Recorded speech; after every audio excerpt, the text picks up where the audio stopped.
Hello, everybody. It's nice to see you back again. And we have another exciting interview today with Jemma Burgess. And she's the founder and the creative designer and director of Hope on Prescription. I love that idea. So welcome, Jemma. We've spoken before. How are you getting on with your Hope on Prescription? Because last time I spoke to you, you were on the radio. Yes, goodness me. And wow, time flies, doesn't it? It only feels like yesterday that we had a chat, but it also, looking back at it, it was like, oh, what, a year ago now, or if not more than a year ago now. Could be a little bit more, yeah. Time goes very fast. So what's been happening for you then? So Hope on Prescription over the last year has developed incredibly, better than I could have even imagined, actually, Victoria. So I think the last time I checked in with you was when I was telling you that I had all of these great ideas, but I needed to get funding for it. Am I right? That's right. I mean, it was mainly about the difficulty for charities and non-profits to get funding, especially at the moment. So what's the score there? How's it going? Absolutely. So I set on a mission to try and get as much funding as I possibly could to make the Hope on Prescription project happen. So we framed the project to be called Writing for Wellbeing, where we wanted the workshops to go into school environments, into the local hospital, and also into the community. So there were several layers of the project that were all going to come together to celebrate at the one-day festival Where the Light Begins, which was originally called Festival of Hope. But through creative process, we decided to go with Where the Light Begins. So we put in applications to the Arts Council, we put in applications to Kent County Council, to the Baton of Hope UK, to local businesses. And we just said, this is the project idea. We want to go around inspiring hope through creative writing to show people that these can be fantastic tools of self-expression. They can help you build your confidence. They can help you build resilience. They can just generally be a fantastic tool to express yourself, to bring joy, and to connect you back with the community. So I often feel like the community vibe has sort of over the years slowly started to fade away. We're all on our phones. We're all sort of in our own busy worlds, which is just the way life is heading. But something very important that we are missing is play, is connection, is getting creative and expressing yourself. So this is what the project was all about for me.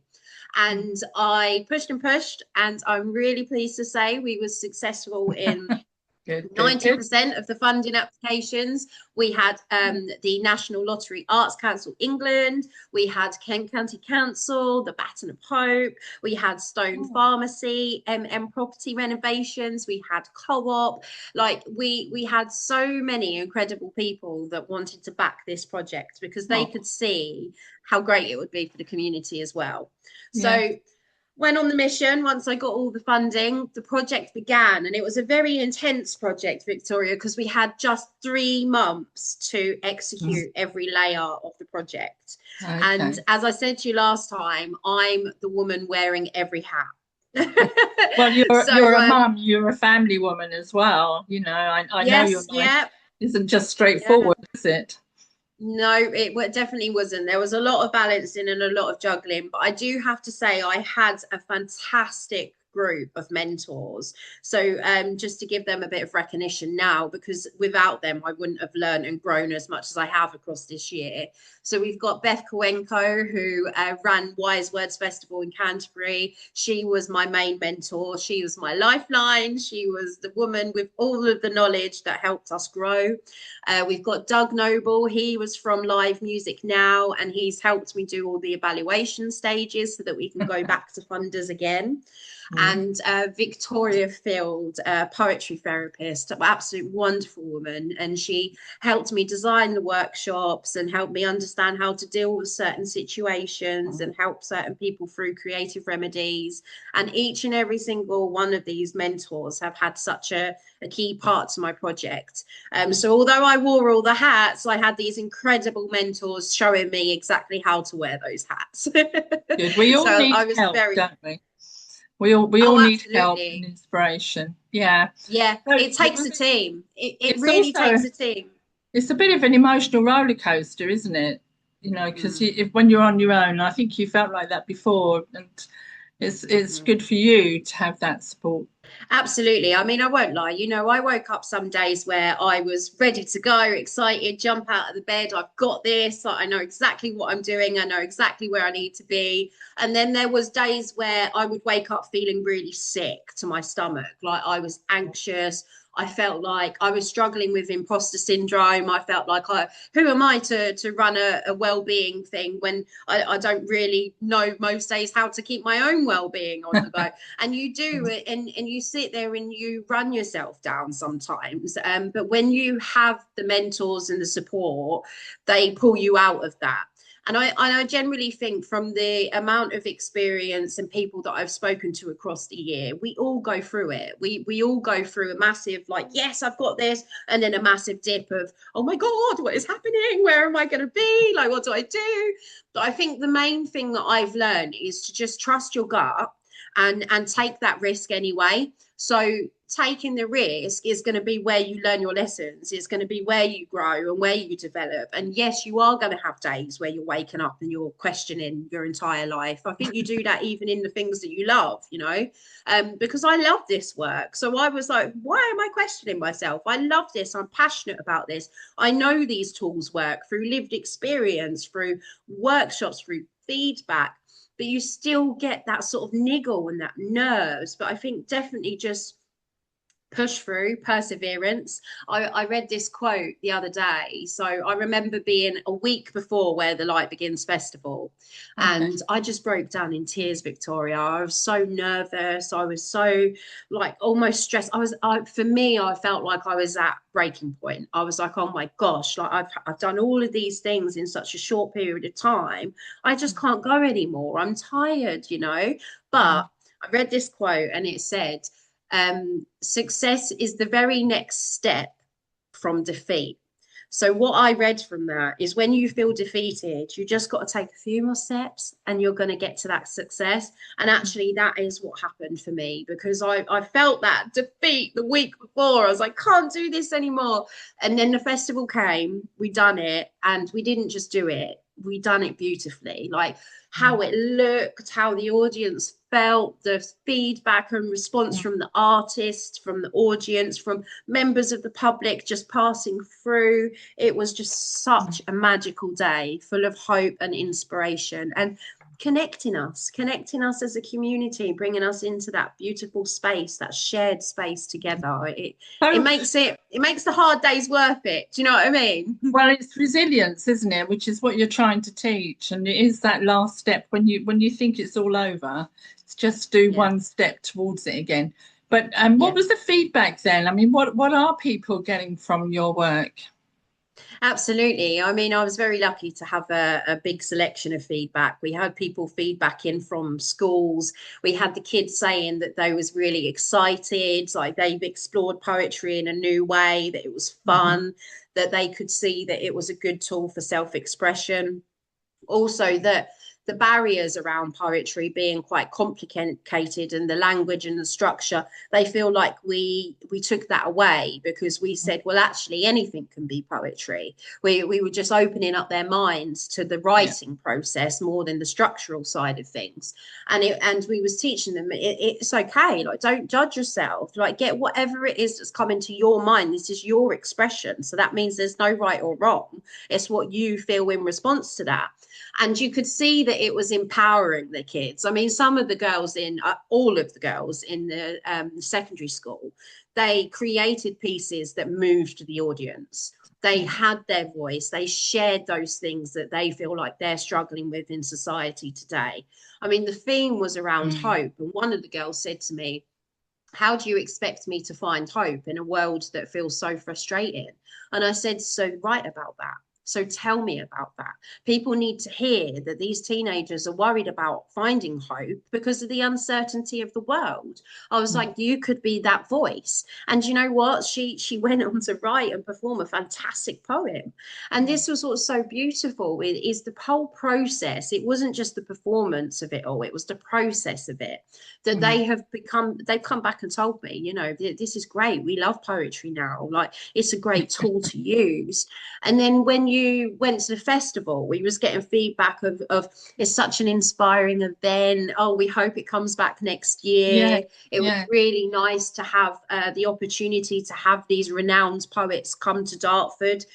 Dartford Living magazine actually put it in the magazine of Dartford's first ever poetry festival. Wow, brilliant. So Yeah, I was just, when I read that, Victoria, I was like, oh my God, this is yeah. amazing. And so what are your steps towards repeating that then? Because you just said, oh, you're going to do it again next year.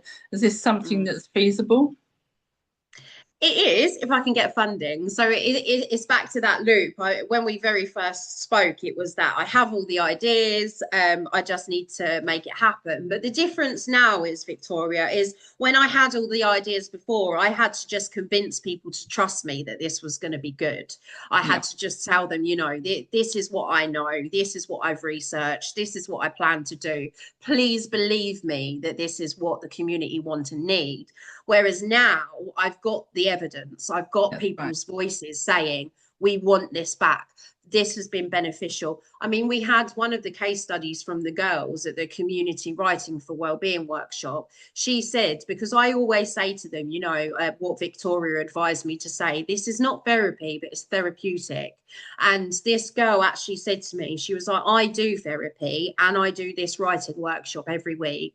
And she said, I come away feeling more healed and heard after my Writing for Wellbeing workshop than I did my therapy. Now, that's not me saying don't go to therapy, because everybody may need that in retrospect, but it's also me saying open your mind to the possibility of creativity being a form of healing, I of a think what form of you've done there, though, Gemma, is you touched on the feeling of being heard, and that's speaking out. I mean, I've got books of my poetry when I was young, and I never shared it with anybody. I shared it with my daughters, and it's there as a family heirloom. But I Mm, never shared it with anyone, and I think that's important because when you it validates your feelings, doesn't it? My feelings were very private and locked in, my views mm, and that. And what you're giving people is the opportunity to share it in a group or share it on a platform, which yeah. is finding your voice, and the confidence comes with that. And as you say, they then get the evidence themselves that they are able to be heard, just as you get the evidence for your future funding, they're getting Yeah. back and evidence. So I think it's amazing what you're doing, and people don't get it, do they? When they first hear it, they don't understand what you're doing. No, no. I mean, we've had people come in and go, "Oh, you won't get me writing. You won't see me write. Like this isn't something that I do." And I say, "Well, I just challenge you to just try the exercise and see what happens. If you don't leave here with any type of writing today, fine. We've welcomed you in. It's nice to see you. But if you do leave, then you'll surprise yourself. And I tell you now, they surprise themselves because Yeah. they write something and they go, oh my gosh, I didn't even know I had that inside of me to say that. Or, Yeah. oh my gosh, I've wrote my first ever poem. And Mm. I mean, we had some people say to me that, and they've actually gone away, bought their own notebook, and now they write all the time. So Mm. it's just that wonderful way of opening people's minds to doing things like this. And I know that there are tons of incredible projects and things that are going. But the sad thing is, at the moment, when it comes to creative health, is we're only funded for short periods of time to do these projects. So it's quite sad that something will come around and it will be amazing. People love it. And then it gets taken away. So Quite what I'm trying competitive, isn't it? The need for for funding is quite it competitive. is. It Um, really is. Yeah. yeah, it's a It is shame a when you challenge. get something Yeah. started, though, not to at least run with it for a period of time where you can see lives change. I mean, you can see immediate Yeah. change, but you want to see lives change. And for you Well, then to this take is it. it It's forward. not just short term, is it? This is Mm, something that can help people throughout their life. mm, So I'm actually pushing now. We're going to, once, as soon as we're out of the evaluation stage, because we're still in the evaluation stage at the moment, but over the next few weeks, that's going to be complete. And then it's going to be the case of going back out again, go to the funders that I've been funded to before and see whether they would be willing to do a more longer term project. So instead of it being 3 months, we want to go for it to be 6 months this time. Because the more work that we do, the more people that we can reach, the more community that we build. And it's just such important work, Victoria. Do you know what I like though? I like the fact that it's cheap. It crushes all the barriers between employed, unemployed, single mums, people on disability benefits, to the wealthy and the rich and the people that have got time to buy a beautiful book. You can write it in a book from the co-op. You know, the point is all you need is pen or pencil and paper, and the desire to express yourself, hopefully to go to a group where you can be heard. But it is one of the cheapest, most accessible forms of creativity that you can do, and you don't have to go and invest in a load of equipment. No, do it on the back of a napkin. Yes. I've done that before. I've had a creative poem idea and I wrote it on the back of a napkin or on my hand until I've got. I mean, it's not good to write on your all skin, the way up but your I've arm. done it. Yeah, all the way up my arm. But this is it. If you've got a pen. I mean, I wrote a poem recently, and I said, you know, like this isn't a pen. This is my medicine, because it is. It is my medicine. It's what I use to help brain dump whatever's been going. My brain goes at 1,000,000 miles an hour per day. I'm jumping between this thing, and to be able to stop at the end of the day and to get all of that out, and then there's something really powerful about reading it back. Because it's almost like you get a bit of a separation from what you've just said, and it often you can catch yourself saying quite nasty things to yourself, and you think, then go, oh my God, have I been saying this? Like, would you say this to your best friend? Would you say this to your child? No, you wouldn't. So then you start reframing the way that you talk to yourself as well. Like, and that is hugely important, because you need to learn to be your own cheerleader, especially on the days that are really hard. You do need to learn to be able to go, but look how far you've come.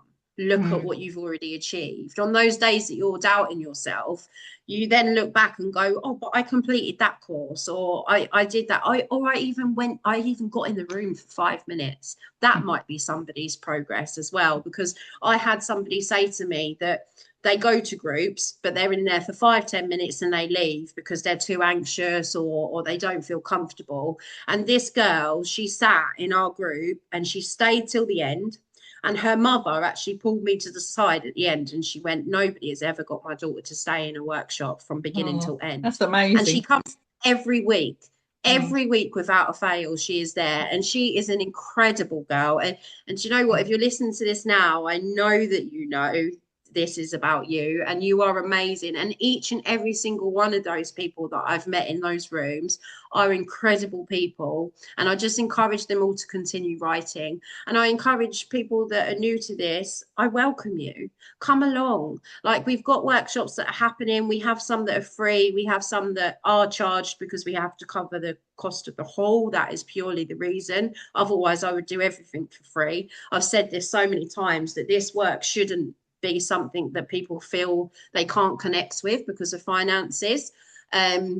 So we have free stuff happening for people that might need to do that. We also have some paid regular workshops. But again, I'm always on the hunt for funders, for supporters, sponsors, partnerships to help make this happen for people, so they take away those barriers, like you said, stopping people from not being able to come and actually empowering them to be able to come no matter what your background is. Yeah, I think you've also touched on something inside, which is that the idea of hope. So it's a very personal thing, but as that girl you were talking about said, there is no hope when you're constantly fed all this negativity in the world. But what I'm picking up from this is there's two types of things where you're offloading and you can recognize what you're really about. You're hearing your own voice by writing it down. You're realizing who you really are. But on the creative side, when do we get to create? Because when you go on the internet and you go on the television and you're talking with your friends and it's all gossip and work, or you're just focused on work and then you go home and you focus on family, it's very difficult to go inside. And yet that's a powerful creative tool, like you said. And I just think, what a wonderful way for people to break away from all this negativity and find hope in creativity, like you're giving them that doorway to do that. It's very, very powerful in this day and age when everyone is just being spoon-fed and not actually looking inside and not knowing why they feel so lacking in hope. So I think it's wonderful what you're doing. So how do you want people to contact you if they've got some funding they'd like to offer you, or how could a small business, for example, envisage how they could help you? What can people do for you? Absolutely. So there are several ways. I mean, you can get in touch by dropping me an email at info@hopeonprescription.co.uk, or you could go over to our website, www.hopeonprescription.co.uk. And there is actually a donate now option where you can go in and you can just donate some money. It goes into a PayPal account and then pings over to us. This then allows us to run regular more events. Obviously, we're going back for the bigger project. So anything that we can raise at the moment will be going towards the 10% that we have to find in order to apply to Arts Council. Okay. So, and I want to sort of emphasize, yes, of course, like these projects cost a lot of money, but even if you had £5, that £5 makes a difference. It really, really does make a difference. What I noticed recently over the course of the festival is we opened up for donations and we said, you know, it could be as little as 5p or it could be as much as you like, and that's okay because it all adds to it and it also helps people feel a part of it. And again, it doesn't matter how small, because often it is the small things in life that help us. Naturally, yes, we need to raise the bigger money to make these events happen, but every little bit helps. I feel like a Tesco's advert now. Every little helps. Yeah. Well, I'm just thinking, you know, there's a lot of business people that come onto my channel. There's a lot of people who look at my channel, and they often invest in charity and non-profit organisations. So it's just getting them to respond. The other thing is, so what's your plan? You want to repeat what you've done, but how do you want to get this further afield? Do you want to go into more schools, or do you want to go into different towns? What would you like? So at the moment we are looking at expanding, but I think for phase 2 what we want to do is we want to expand the length of time that we have within our community here in Dartford. Because the festival is here in Dartford, it's a really lovely way to start building that community connection here. But that doesn't mean to say that these things aren't happening elsewhere. I have gone to Canterbury and I've run workshops with Sunrose Festival, and because I want to spread the message of how important this is, and I want to go as far as I can. But for the Pacific project, we are Dartford based. We are focusing on Dartford based for phase 2. It may be that phase 2 is successful for a longer period of time, and then we go, okay, well, next year let's now go to one school in a different town and start to build on it. But I think something that's very important is often with creative directors, we have such an array of ideas and visions that we can go right out there and be like, I want to conquer the world. But sometimes it is about just drawing it back and starting with your neighbor and going, you know, let's get together, let's do that, let's go for a coffee, let's have a chat about how we could do something for our community, let's bake some cakes to take round to a thing. It's the little things to restore the community again. So yeah, it is very, very Dartford based, but that doesn't mean to say that I don't want to expand. And I don't say if we have a catch up in a year's time, Victoria, I might say, well, do you know what, we're actually in Epsfleet now, or we're in London now. I mean, we've already set up a monthly Writing for Wellbeing workshop in Swanscombe. So although it's not in Dartford, it's not far from Dartford, it is still up the road. But we are slowly going out. But I really love the idea of building our community at home first and then bringing people in. Yeah, I was imagining a tour, you know, like you take a show on the road. You could go and do a Yeah. tour and Well, as I get say, people in Victoria, other I have places. many, yeah, I've got many exciting ideas that I do really want to get off of the paper, Hmm. from page to stage, as I keep saying. Nice. And it will, I believe now, I'm a lot more confident this year than when I was last year, because last Yeah. year I didn't know a lot of the stuff and I needed to learn a lot. And you needed And connections as well. What's yeah. happening with your radio show then? It's fortnightly. You're still running that, aren't you? Yeah, Yeah. yeah. So we've taken a little bit of break in October because I'm going on holiday, but we had one at the beginning of October and then we're going to have one at the end of October.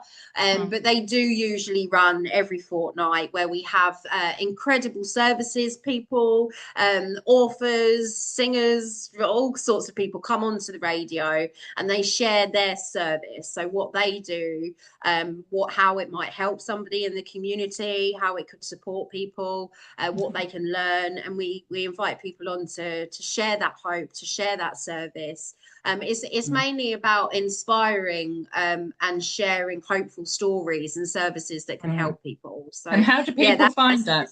Where is your radio so show? yeah, yeah. So it's at Valley Park Radio, which is connected to Dartford's Darren Valley Hospital. If you want to listen to those sort of things, again, you can head on over to Hope on Prescription and you can see when we're up next, what's coming on soon. But you tend to be able to tune into Valley Park Radio through valleyparkradio.org, and then you can just choose how to listen. You can connect online or through Alexa, Mm. and that's on a Thursday, normally once a fortnight. But our next one, seeming as we're here, our next one will be on Thursday, the 30th of October. That's It brilliant. Well, is. thank you for that. All I can say is good luck. I think it's really exciting that you've actually achieved so much, and I hope everybody can put their hands in their pockets or come up with ideas how you can get funding. And I hope if anybody's out there and you've got a business and you would like to help people find hope, because we all know what the situation in the world is at the moment. Hope is important for all types of people.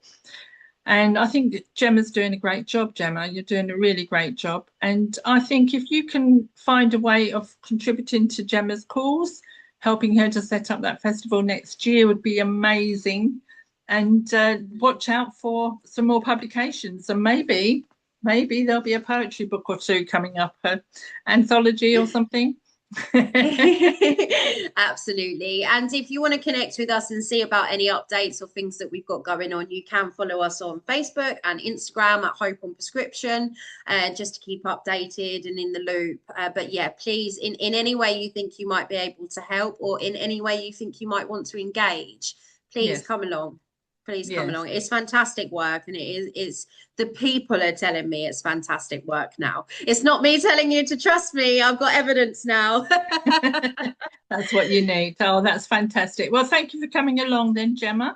And go connect with Jemma. Do find her on her radio and on her website. And as I said, if you've got any help or ideas about donations or finding funding, perhaps you know a company that supplies funding once in a while for creative ventures, that'd be great. So cheerio then. Thank you very much, Jemma. Thank you. Thank you. Bye.